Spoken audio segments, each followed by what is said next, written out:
6h22, Europe 1 matin. Très bon début de journée. Dimitri Pavlenko, c'est l'heure de retrouver Laurent Tessier. Bonjour Laurent. Bonjour à tous. Vous nous reparlez ce matin de la commission d'enquête parlementaire sur l'audiovisuel public. 3 personnalités du monde des médias étaient auditionnées hier. Patrick Sébastien, Michel Drucker et Jacques Cardoz, l'ancien présentateur de France Télévisions, ancien correspondant aux États-Unis, a retenu mon attention. Il a débuté dans le service public en 1995. Service public, il connaît très bien. Il y a très peu de contradictions dans les conférences de rédaction, donc je ne reconnais plus mon service public que j'ai connu il y a 25 ou 30 ans. Je rappelle que quand vous êtes interrogé par la commission d'enquête parlementaire, vous devez prêter serment au tout début, ne dire que la vérité, ce n'est pas rien.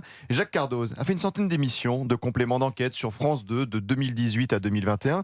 Il a témoigné de ce qu'il a vécu dans la rédaction, les freins sur certains sujets, certaines personnalités. Exemple. Une enquête sur Jean-Luc Mélenchon me paraissait en 2018 absolument impérative.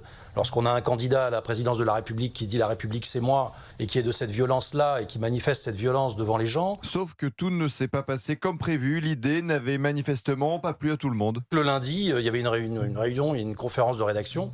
Tout le monde s'exprimait et si, d'une certaine façon, la majorité ne l'emportait pas, l'émission ne se faisait pas. Ce qui m'a choqué, c'est d'entendre de la part d'une journaliste que c'était pas question, parce que la France Insoumise faisait partie de ceux qui donnaient des dossiers à l'émission et que donc on n'allait pas aller à l'encontre de nos intérêts. Par contre, pour un complément d'enquête sur le président du RN, Jordan Bardella, l'engouement était différent. L'enquête sur Jordan Bardella, le rédacteur en chef, a dit devant moi, celle-là, et je m'en suis entretenu avec la direction, je n'ai pas le droit de la rater. Sous-entendu, on peut faire des enquêtes sur certains hommes politiques, et puis sur d'autres, il ne faut pas la rater. Jacques Cardoz a passé, je le rappelle, plusieurs années à France Télévisions. Il a eu le droit à la célèbre insulte facho. L'émission sur le communautarisme est une émission que j'ai très mal vécue parce qu'on m'a traité de facho simplement parce que je voulais coller à l'actualité. Le simple fait de vouloir décrypter le terme d'islamo-gauchisme avait été perçu comme une vision fascisante de présenter les choses. Et sur ce sujet du communautarisme, l'ancien présentateur a raconté hier devant la commission d'enquête parlementaire sur l'audiovisuel public cette scène avec un rédacteur en chef.